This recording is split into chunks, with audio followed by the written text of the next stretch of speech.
Welcome to the Double RT Boxing Show. I'm your host, Mr.A, and we are doing a debut of a fighter here on the show. Something basically is what I make the show for. And for you new viewers who just found me, the Ready Talk Boxing Show, where I cover 1 through 15, the belts, and my favorite belt is involved in this fight, and that's why the mainly reason why it's on made the show. Besides, like I said, I cover 1 through 15. I'm glad I found this guy, Kevin Sadjo from France. Number 9 for the WBA Intercontinental Champion. He took on his best opponent. Actually, maybe not the best one, but to me, from what I seen and doing the research on him, watching past fights, Ronnie was the more talented fighter. Better. Had the feet, had the punch selection, had the ring IQ to make Kevin work to another level where I believe he hasn't been at. Kevin's usually has the style of that pressure come forward fighter. Real trying to think who can I say Kevin reminds me of in stylistic wise.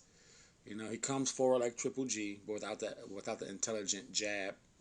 Uh, he comes forward like Kanat Islam. Another fucking Pakistan. Um, but what's another fighter that he comes?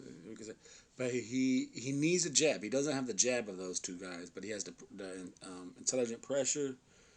But I'm not gonna. I take that back. It's not intelligent because he's not cutting the ring off. He's allowing people to escape once he has them where he wants them. They will escape. But the pressure he puts on is overwhelming, and it was in this fight against Ronnie.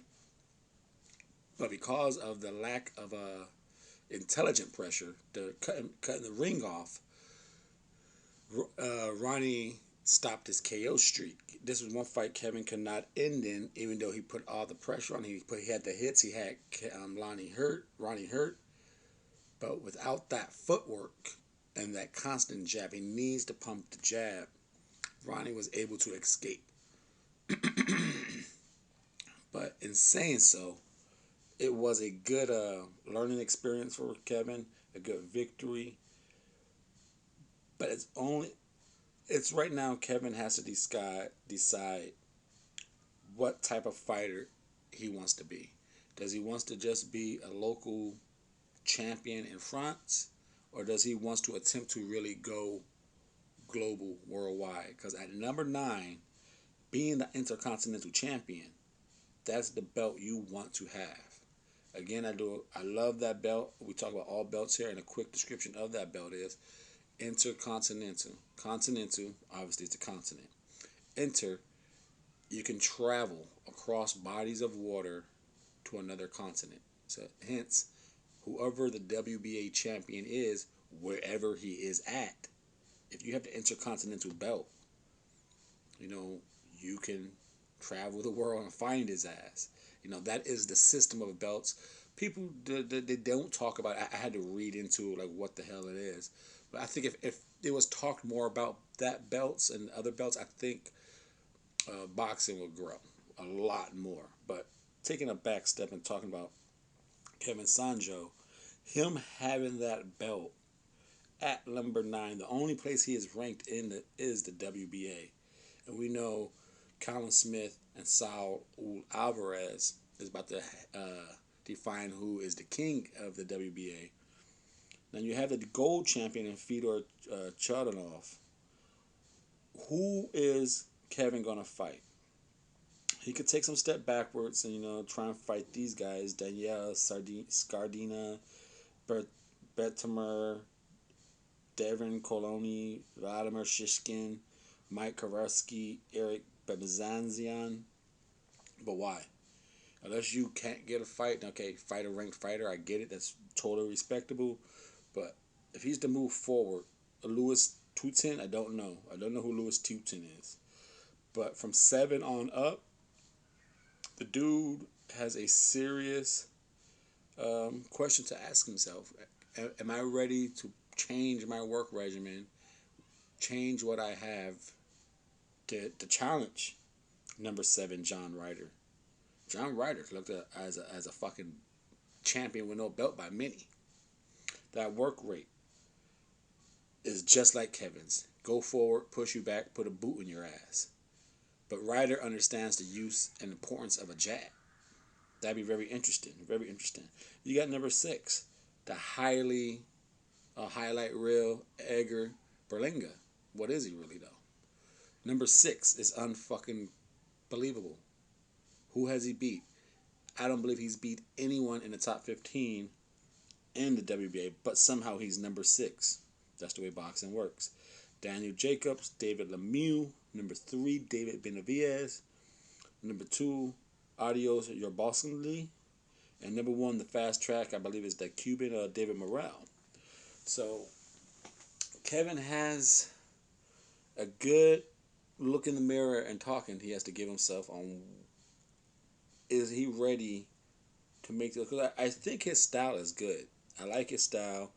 He needs to throw more jabs, a lot more jabs. They ain't got to be landed. Just do Arthur London.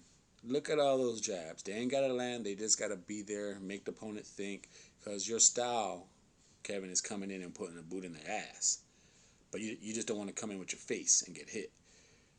Blind them, blind their vision, and then do your great body attack. Like I said, the dude has the punch selection. He does. I would like to see a little more uppercuts from him because his style kind of makes people hunch over to protect themselves. I think it leaves them open for uppercuts. And he's there right in their wheelhouse to deliver uppercut, mid-range close. Just a jab. Just a jab. He fights straight up and down. So he has a chance of getting put down just because he doesn't have much balance. But he's not showing a lack of balance. The fact that, they try to say fighters stay a little loose. He seems a little uptight and upright with his pressure coming forward. Smothers his work a little bit. But against Ronnie, he allowed Ronnie veteranism, the veteran skills. Like I said, Ronnie was his best opponent to this date. And it showed. Ronnie was able to use some craft.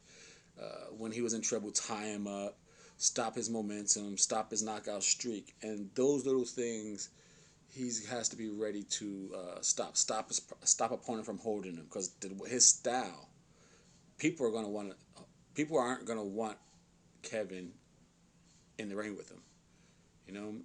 Even though people don't know who he is, the fans don't know. His boxers are not going to want some dude with no name who brings no money but brings a kitchen sink to whoop your ass. His style is dangerous. His style is very dangerous to any of those fighters I named because he has a chance to beat them all.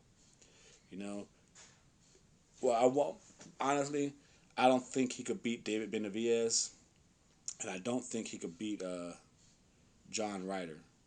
I think he could beat David Lemieux. It'd be interesting. That's why I want to see him fight next. If he could somehow